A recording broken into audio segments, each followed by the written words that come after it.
Hey everybody, this is Matthew Movies coming at you with my review of In the Company of Men, a little seen 1997 film that has been mostly forgotten even by those that have checked it out, which I think is a shame because I feel like this movie has a lot to say. It'll make you reflect on the world and our society, and especially a group of people in our society and how abhorrent they are, and just, kind of look at the awful things that humanity is capable of. And it is a dramatic film and it's well done, but by no stretch of the imagination is this a feel-good film. I mean, it is dark, it is depressing. I feel like it is realistic, but it is an arduous film to sit through in certain regards. I mean, it kind of keeps going and it's entertaining while you're watching, but when you're done, it's a punch in the stomach, to be sure. For those of you who do not know what this movie is about, basically you have these two male characters and they work together and they get sent on assignment to another branch, and while they're there they buddy up, and they're going out to meals with one another, and they're talking about their lives, and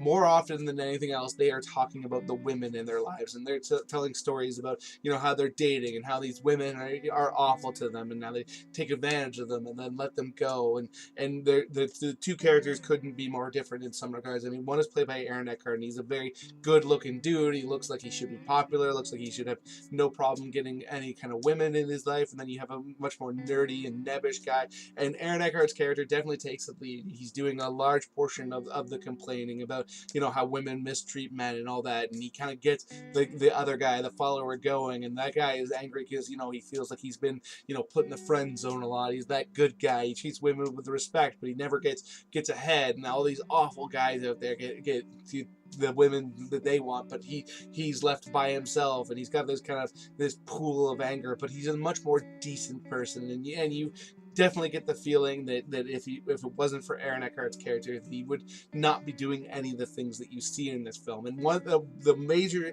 character dynamic in this movie is that you have Aaron Eckhart, who seems like a much more cool guy. So the other dude in the movie, he seems like he really wants to curry his favor. He wants to make sure he keeps him as a friend, and that this guy who has really made him feel like he belongs for one of the first time in his life isn't going to disappear from his life. So he goes along with him, and he tries to play into the other guy's feelings a lot. So he follows him down roads that you definitely get the feeling he wouldn't have otherwise. So Aaron Eckhart's character comes up with this plan where they both feel like they've been mistreated by women, so they're going to get their revenge, and their way in which they're going to go about it is they're going to victimize one woman. So they decide that they're going to pick the most pathetic person that they can find in their backwards way of thinking, and they'll both start dating her at the same time, and make her feel like the world is her oyster, and that she's going to choose between these two great loves of her lives, and they're going to treat her like a princess, and then they're going to break up with her at the same time, just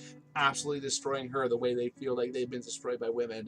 And that concept is just so dark and dastardly and awful, and when you find out that's what they're going to do, it's just like, oh. And then as it goes along, it's hard to sit through, and the way in which they go about it, they choose this co-worker of theirs who is deaf, and that speaks to like how abhorrent they are at their being, at the very least, and how terrible Aaron Eckhart's character is, who picked it, that he feels like just because she's deaf that she's this person to look down on, and he speaks to her and he finds out that she hasn't had any success with men throughout most of her life, and so he's like, oh, she's gonna really value having us. And then that fact is just so hard to sit through, and she's such a lovely lady. They introduce you to her, and she's a kind-hearted person and very caring, and she doesn't start dating the two of them, but she doesn't lead them on. She doesn't necessarily reveal it, but throughout most of the film, they're not at a point where she should have to,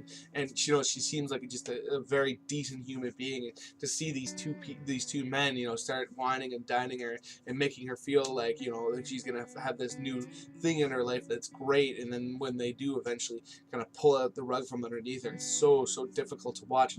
And the interesting thing that they add too is that the kind of the meek dude of the two, he ends up developing real feelings for her, and the two of them actually have a real relationship, and it feels like that there is the real affection there, and he starts feeling really complicated feelings about what he's been doing, and he doesn't know if he can go through with it. But at the end of the day, he does, because he feels like, the relationship with Aaron Eckhart is the more realistic of the two, because they live in the same area, and he hasn't had any luck with relationships with women, so he feels like that's gonna be the more valuable one. So he goes through with it, even though he feels so awful, and it's just so hard to sit through. And I am going to reveal a major spoiler in this film now, so if you haven't seen it and you have any interest in seeing it, please do turn it off at this point, because I don't want to ruin it for you. So spoiler, this is your opportunity.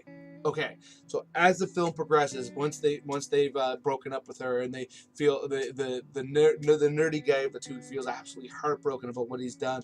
He's overcome with guilt. He goes and he knocks on the door of his buddy Aaron Eckhart, and he discovers that he's been lying to him all along, and that he has a live-in girlfriend, and that there is a solid relationship, and that he did it all just because he wanted to see if he can manipulate the two of them. And the guy who has been involved with this with him has been victimized as well. And even though he did something horrible, and you feel some level of disdain for him because he went along with this, at the same time you're like, whoa, it's just such a punch in the stomach. I mean, this film, it's just so powerful. Aaron Eckhart is just so devious and disgusting in this movie. And I remember watching an interview with him about it, and he talked about how he went to a screening of it, and when he was walking out, a woman came up to him and slapped him in the face, and you can completely understand why he is so completely hateable in this movie, and he does such a wonderful job at being so goddamn hateful.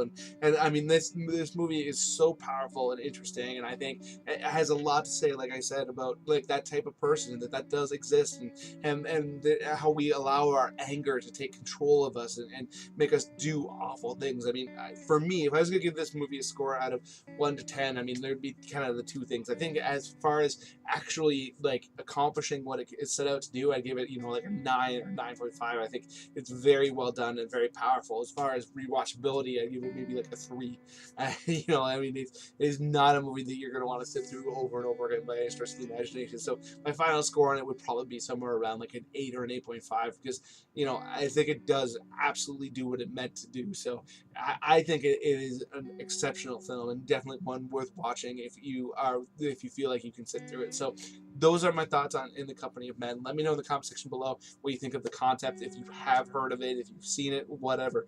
Other than that, though, please hit that like button, hit that share button. It makes it more likely that other people will discover this video exists and come and check it out and give me their thoughts, which would be awesome, because I love talking to people about movies. And speaking of which, if you are one of those people who are new here, or you just haven't done it yet, please hit subscribe, hit that notification bell. I try to review a wide variety of films, so I'd love for you to stick around and give me that feedback. It would be absolutely fantastic.